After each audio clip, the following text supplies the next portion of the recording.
అంగన్వాడీ పాలతో ఏం చేద్దామా అని ఆలోచిస్తుంటే కలాకాన్ అయితే గుర్తొచ్చింది. ట్రై చేద్దామా వద్దా, వస్తుందా రాదా అని అలాగే ఉండిపోయాము. ఏదో ఒకటి ట్రై చేస్తేనే వస్తుందని ఇంకా స్టార్ట్ చేసాము. 2 ప్యాకెట్స్ అయితే ఉన్నాయి. రెండింటిని ఒకేసారి చేసేస్తే మళ్ళీ ఫెయిల్ అయితే రెసిపీ మంచిగా వస్తే పర్లేదు, కానీ ఫెయిల్ అయిపోతే ఆ ప్యాకెటే వేస్ట్ కదా. అందుకే ఒకటి చేసి చూద్దాం, తర్వాత మంచిగా వస్తే ఇంకోటి చేద్దామని ఫిక్స్ అయ్యి కాసేపు అలా స్టవ్ దగ్గర ఉన్నానో లేదో ఎంత చెమట పుట్టిందో చూసారా. పాలు వేసిన తర్వాత కొంచెంసేపు మరగనిచ్చాను. మరగనిచ్చిన తర్వాత అందులోనే ఒక నిమ్మకాయ అయితే పిండాను. నేనేం చేస్తున్నానని చూస్తూ ఉండడానికి మా పెద్దోడైతే నా చంకేకి కూర్చున్నాడు. చేద్దామని స్టార్ట్ చేసామో లేదో కరెంట్ పోయింది. ఇప్పుడు పాలు కొంచెం పలుకులుగా అయినప్పుడు అందులోనే అయితే షుగర్ వేసాము. క్వాంటిటీ అంతా ఇంత అని నేను చెప్పట్లేదు, మీ టేస్ట్కి తగ్గట్టు మీరు వేసుకోండి, ఎందుకంటే నాకే తెలీదు.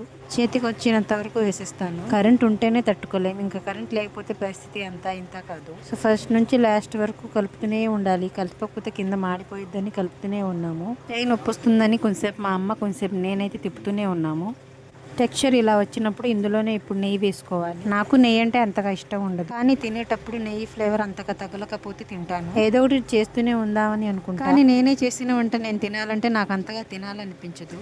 నాలాగా లిస్ట్లో ఎవరైనా ఉంటే కామెంట్ చేయండి. టెక్స్చర్ ఇలా దగ్గరకు వచ్చిన తర్వాత ఇలా చిన్న కచ్చా బజ్జా దంచుకొని లోపల ఉన్న సీడ్స్ అయితే సో ఇలా ప్యాన్ నుంచి సెపరేట్ అయిన తర్వాత నెయ్యి రాసుకున్న గిన్నెలో అయితే వేసుకున్నాము. అంతా ఈక్వల్ గా సర్దుకోవాలి. అలా బాక్స్ లో పెట్టి మూత పెట్టేసి పక్కన పెట్టేశాను. 2 hours అలాగే పెట్టేశాను. తర్వాత ఓపెన్ చేసి చూసి చాకుతో ఇలా పక్కనంత బాక్స్ని ఇలా ప్లేట్లో పెట్టి తిప్పితే అసలు రాను కూడా రావట్లేదు. మరి ఏం తప్పు చేశానో ఏంటో, మరి నెయ్యి తక్కువ వేసానో ఏంటో, కిందకి ఊడని కూడా ఊడట్లేదు. ఇంకా నాకు వస్తే అంతా ఇంత కాదు పడగొట్టడానికి, అయినా ఎంత చేసినా పడలేదు. సరే అని చిన్న డ్రై ఫ్రూట్స్ ముక్కలు పైకేసి అయితే తిన్నాను. పర్లేదు, ఊడకపోయినా టేస్ట్ మాత్రం భలే వచ్చింది. బయట ఎలా ఉందో అలాగే ఉంది. ఇక్కడ మా పెద్దోడికి కూడా ఒక స్పూన్ తినిపించాను. బాగుంది అని చెప్తున్నాడు. ఎంత క్యూట్గా చెప్తున్నాడో కదా. అచ్చా